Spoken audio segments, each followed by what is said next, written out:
Bonus football equals a bonus episode.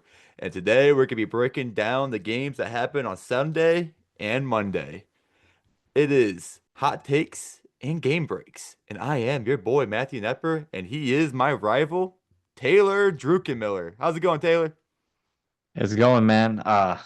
Another cold couple days for me. South Carolina came through for me, but yeah, Notre Dame and Bill Belichick let me down, man. Yeah. Yeah, that was a rough showing. Let's just jump right in. Talk about the UNC TCU game that ended a whopping 48 to 14. Crazy. The first minute or two of that game couldn't have gone any better for UNC. They drove down the field, got a touchdown, everybody celebrated, but Bill Belichick. And then the next defensive drive forced a three and out. It just looked like UNC was going to be rolling. That was Yeah, dude. Yeah, I missed the first drive of this game, and I'm on the game, and I'm like, oh shit, I forgot the UNC game's on, and then I see they went straight down the field and scored, and I'm like, oh, let me tune in, and then I think it's my fault, Matt. I think it's my fault. it could be because wow. I mean, TCU was running at will. They had 542 yards of offense, and it was pretty even. It's like passing was 258, rushing was 284. They could do whatever they want. And in the first half, it was a wide receiver, man. It was Dwyer, I believe his name was. That Jordan Dwyer.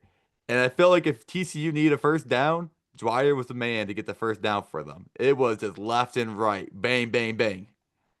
Yeah, and Josh Hoover was a dog, dude. I thought Josh Hoover played really, really well. That first touchdown, he threw that dot in the end zone. I was like, okay, we might have a game. And at that time, I'm thinking, maybe a shootout. Maybe we'll have like a 31-28 type matchup. No, we were wrong because while TCU was bringing the heat, UNC had none of it.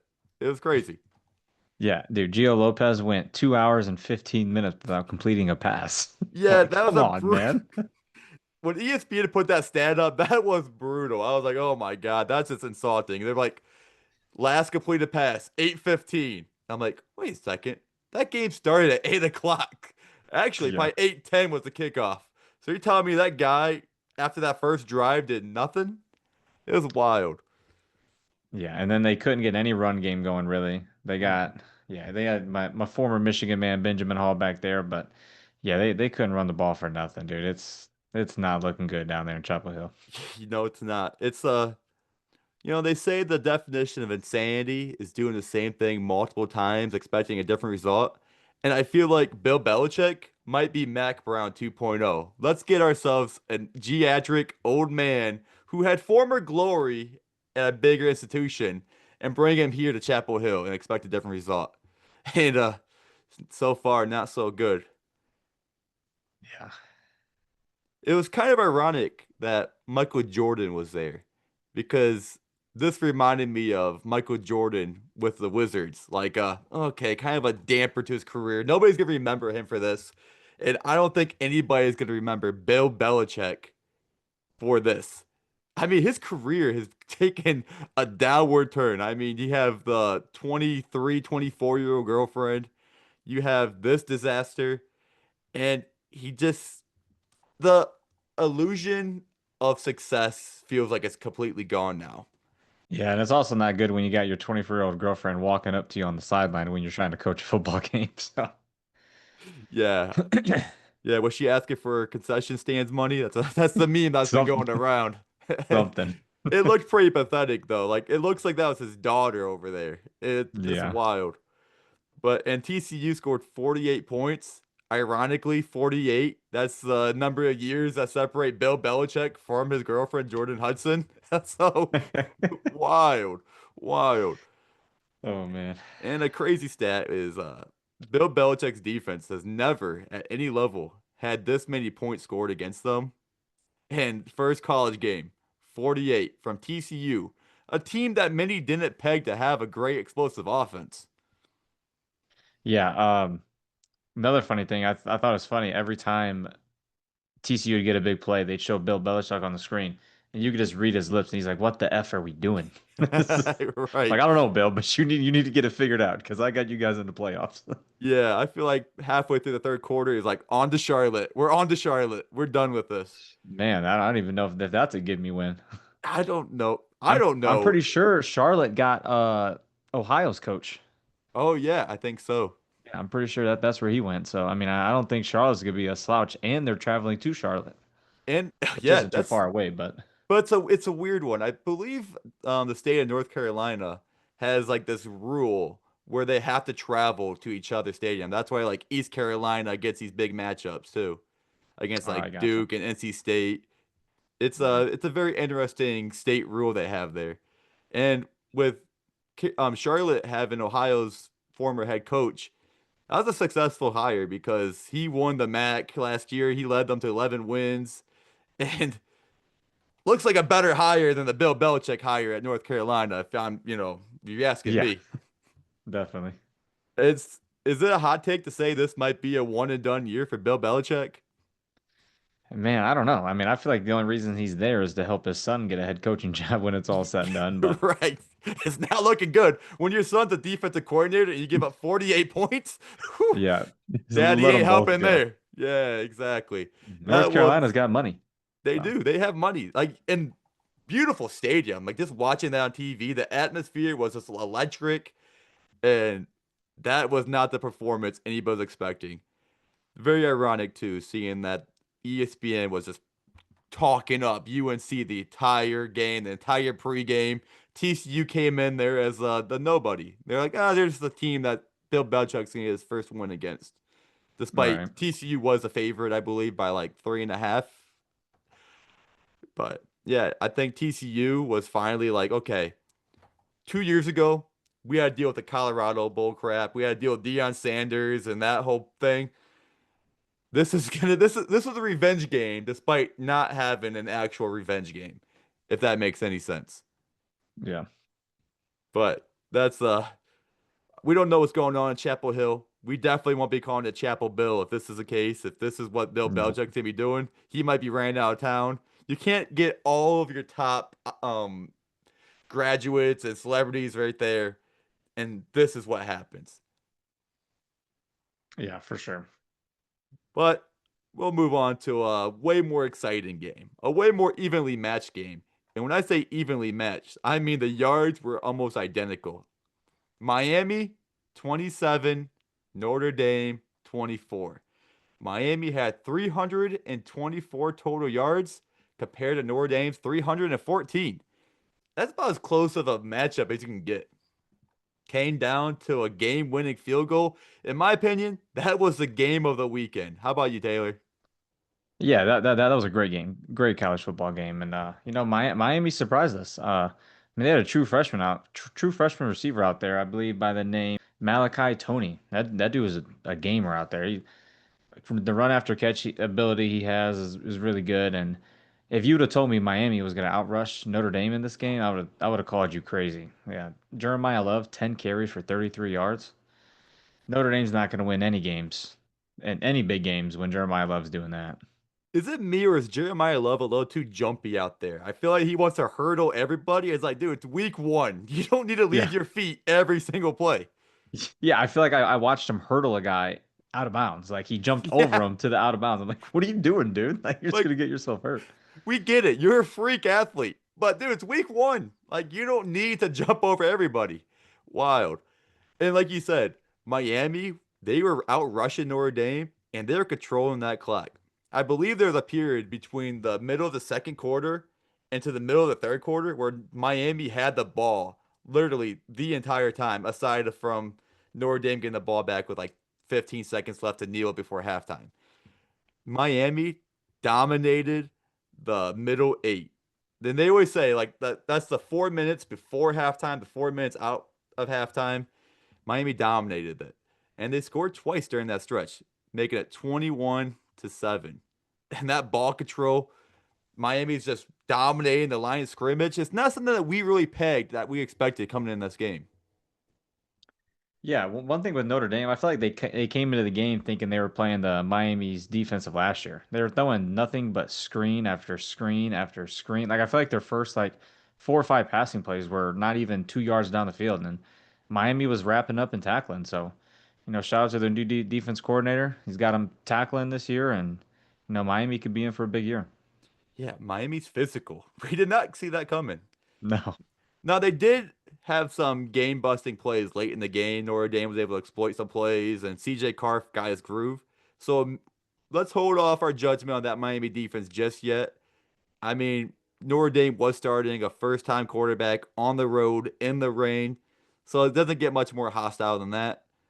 And still, Miami did look really good. It's just early to see. yeah, I do think CJ Carr played really well though. For being a true freshman in an environment like that, week one, first college football game, I thought he played pretty well. CJ Carr played wonderful. CJ Daniels may have played better. That one-handed catch, probably the play of the year so far. Obviously, it's week Yeah, one, so it's obviously play of the year so far. But will that hold up to the end of the season? Probably. yeah. It's gonna be hard to top that one for sure. That was a great catch. It was a great catch, but did he bobble it? Couldn't really tell in the camera angle. They reviewed it. Yeah, The reviews didn't show us anything. The ball obviously got bobbled a little bit, but I don't think it ever touched the field. But that's something the Notre Dame fans could debate for the rest of the time. right. Oh, well, at least when he caught it, he brought it all the way down at least with one arm. That was the Yeah. most impressive part. I mean, if the Yes. ball bobbled out a little bit, but you Yeah. know, it was a touchdown. So Saved an interception too. There's a Notre Dame guy right there yeah, waiting to catch it. yeah, I thought the Notre Dame defender should have, tried to lunge more for it instead of just sitting in the end zone waiting for it. Guy thought he could call a yeah. fair catch and everything. But Miami won that game off a 47-yard field goal from Carter Davis. Real clutch. And it's one of those games where both teams had a chance to win it at the end. Obviously, Miami with a field goal. Notre Dame got the ball back with like a minute 12, minute 15 left. And CJ Carr, I didn't think Miami would send the blitz the way they did, send the pressure the way they did. And I don't think CJ Carr did either. No. Yeah, and then going forward for Notre Dame, they don't have a conference championship and they're not in a conference. So, I mean, they can really only afford to lose one more game. And, they still got to play Texas A&M at home. They play USC at home. Hmm. And they got a couple other road games that could be difficult. But, yeah, I mean, going forward, Notre Dame, they got to get it together. Yeah, I don't think 9-3 is going to have Notre Dame in the playoffs this year. No. Yeah, I don't think Notre Dame could ever go 9-3 and make the playoffs. No. Yeah, unless they had a very brutal schedule and everything fell just right for them. But I just don't see it happening, especially this year. Yeah. And then the game that started off the weekend, started off the Sunday of games, South Carolina beat Virginia Tech by a score of 24-11. A game in which Virginia Tech couldn't score a touchdown. They had 3 field goals and a safety. That's why it's such a weird score. Probably a scoregami. You know what scoregami is? I think so. Scoregami is when there's a score that is unique, that's never been seen. It's very big in the NFL where like a game ends like let's say 42-19. Very unusual score. It's a scoregami. Anytime there's a I gotcha. unique, never been seen score before. I gotcha. Thank you. Yep. I'm nerding out over here. All good. But yeah, in this game, man, Kyron Drones, 15 for 35. You're not gonna win many games at all. It doesn't matter who you're playing when you're throwing 15 for 35. And then they were missing their starting running back, Terrion Stewart. He was out for this game. So I mean that could have hurt him a little bit. But I mean Virginia Tech, for how bad they played, they had chances in this football game. I remember early in the fourth quarter, I believe it was, Kyron Jones threw a deep ball, like 60 yards in the air, had a dude wide open in the end zone and just missed him. And that Hmm. would have put him up. But So yeah, close. I think that might would have led to the punt return from South Carolina. So Yeah. Yeah, that's what really broke the game open. It was stuck at 10-8 for a while. Defensive battle, teams punting it left and right, and Virginia Tech punted the ball. There was like a 5-yard penalty. Instead of accepting that penalty, Shane Beamer decided to have them repunt it. And oh my God, what a decision because they housed that punt, stole all the momentum away, and it just led to them being on cruise control and winning that game. Yeah, and then Lanoris Sellers to close that game out. He had two crazy first downs to seal that game. But yeah, he's a beast. Nick Harbor had a good game. He had a 64-yard touchdown late in that game to break it open a little bit. But yeah, South Carolina's defense looks really good. Dylan Stewart made a couple of big plays down the stretch. I know he at least got one sack on Kyron Jones, but yeah, South Carolina going forward, they're looking good. How did we go this far without talking about Lenore Seller? That dude is a beast. He put South Carolina on his back. He had rushing touchdown, a couple passing touchdowns. Or I guess he had one rushing touchdown, one passing touchdown. But that passing touchdown was a beauty. That run in the first quarter, beauty.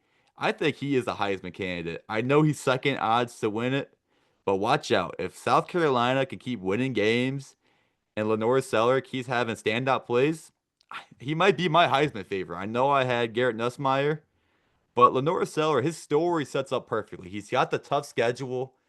He's got the program that hasn't won much. He's got the dual threat ability. He might be my Heisman favorite. Yeah, he's got a showdown in Death Valley against LSU later in the season, so that'd be your Hmm. two Heisman candidates going against each other. Yep, Heisman watch would be on big time for that one. Yeah. But South Carolina cruised to an easy victory in the Beamer Bowl, where Shane Beamer went against his alma mater and the school his dad basically put Virginia Tech on the map when it comes to college football with a quarterback kind of like Lenore Seller and Mike Vick, that dual threat running quarterback. It's probably very unusual for Virginia Tech to lose a game with Beamer ball, punt return, and a dual threat quarterback because that's how they've been beating teams for as long as I can remember. Yeah. I think Shane Beamer kind of felt bad beating on Virginia Tech like that. I remember after Mhm. the game he came up to his dad. He's like, I'm glad that one's over with. So I'm surprised Virginia Tech isn't piling money to get Shane Bieber to come home. I bet he loved nothing more than coach there. yeah. And Virginia Tech, I'm sure they can get some talent. They're in the East Coast, and all they really got to compete with talent over there is Penn State and Maryland. I feel like that could be a powerhouse program. Yeah, it could. It could. And that concludes the three games. Now we're going to take a look at the AP poll. I think there's a lot of movement in the AP poll, a lot of surprises.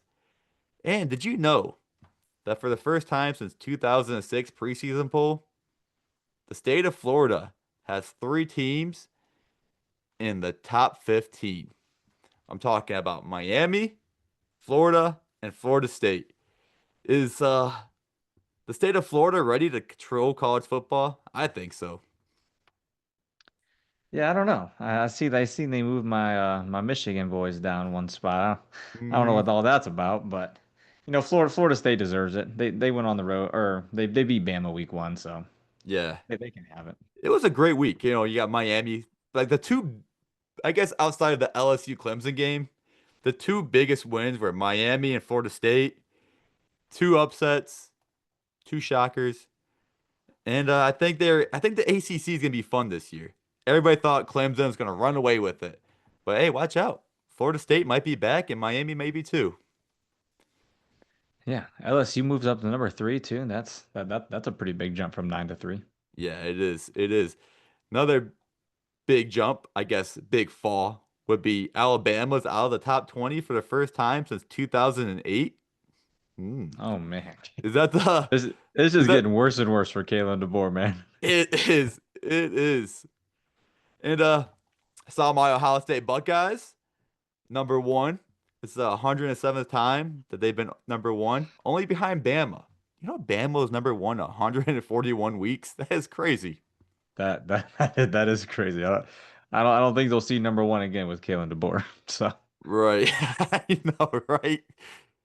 This is the first time during the regular season that Ryan Day has been number one. Kind of crazy. They haven't been number one since 2015 in the regular season poll. Another year where they're okay. coming off of a national championship. So that's an interesting tidbit. That is interesting. I did not Yeah. know that. Yeah, so breaking down the top 25, the SEC leads the way with 10 teams. Big Ten has two or has six of them, but they got the top two, Ohio State and Penn State. Penn State, they played Nevada, not the most like impressive box score or final. It was like what 44 to like 6 or something like that. Yeah, But something like that. they stay hold. I was really curious if LSU would leapfrog them. Yeah, I feel like Texas, with big schools at the beginning of the year, I mean, they're just running vanilla the whole mm-hmm, game and they're not really showing anything. So, yep. Texas had a little bit of a fall. They dropped to 7. I think they're in good shape though. You play a game like that in the horseshoe. The pollsters they respect it. And yeah, and then we got the Utah Utes sneaking in at 25.